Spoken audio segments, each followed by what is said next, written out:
I am a network engineer, and I've been trying to get a job in UK, sorry, US or Canada.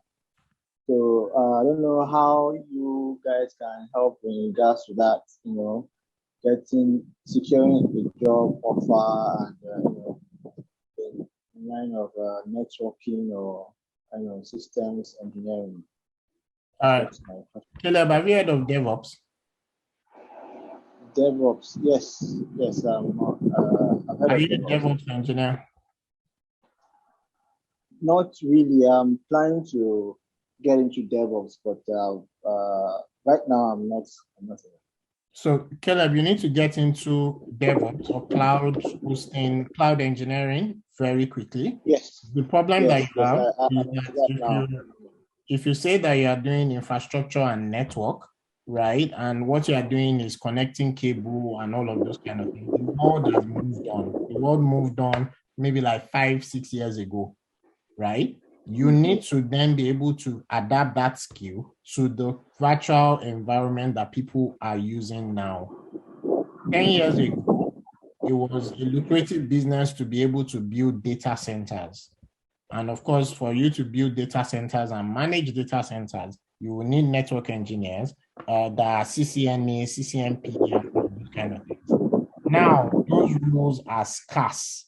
I'm not saying they do not exist, but they are scarce. And because they are scarce, you would need to get a higher level of experience for you to be able to qualify. Do you know what BGP is? Do I know what? BGP. Do you know what that is? Yes, but I'll get you right. Fantastic. You would have to be working with BGP, not just a regular router. Those are the kind of skills people are looking for right now at that level, and that is scarce. However, you can adapt your skill to DevOps because it's the same thing. Rather than you connecting physical cable, you are able to connect cloud infrastructure and all of that. And I can tell you for free that there's a scarcity in that field at the moment. The world is looking for Azure engineers. The world is looking for AWS engineers. The world is looking for Google Cloud. So actually, I am in that line now. As far are you an expert in that line, sir? I'm still. You need to become an expert in that line. Is what I'm saying to you, sir. You need to become an expert in that line, and then you will see that recruiters will be looking for you, not the other way around. Right? Okay. That's what you will see. And you can even get a remote work while you are in Nigeria or Ghana?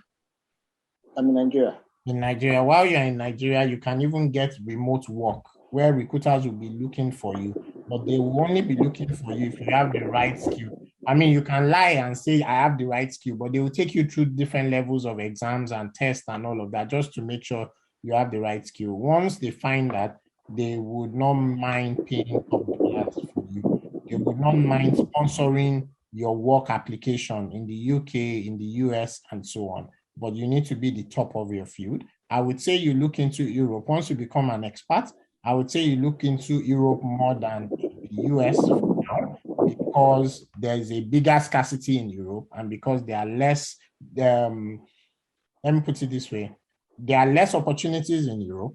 However, there are less skill and talent also in Europe. And so that leaves a gap and a gateway for you. I hope that helps.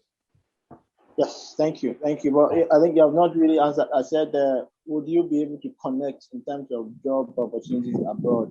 We do that as well. Part of our global tech program, for example, if you already have the skill, because we have a UK company, for example, if you already have the skill, we are able to help with our headhunter service, and we also have an outsourcing service as well, right? But only if you are an expert at that level, because that's what the world is looking for.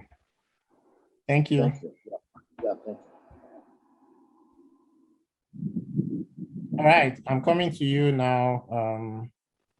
Chigozie, I'm coming to you. I'm putting you on the spotlight now. Hi, Chigozie. How are you doing?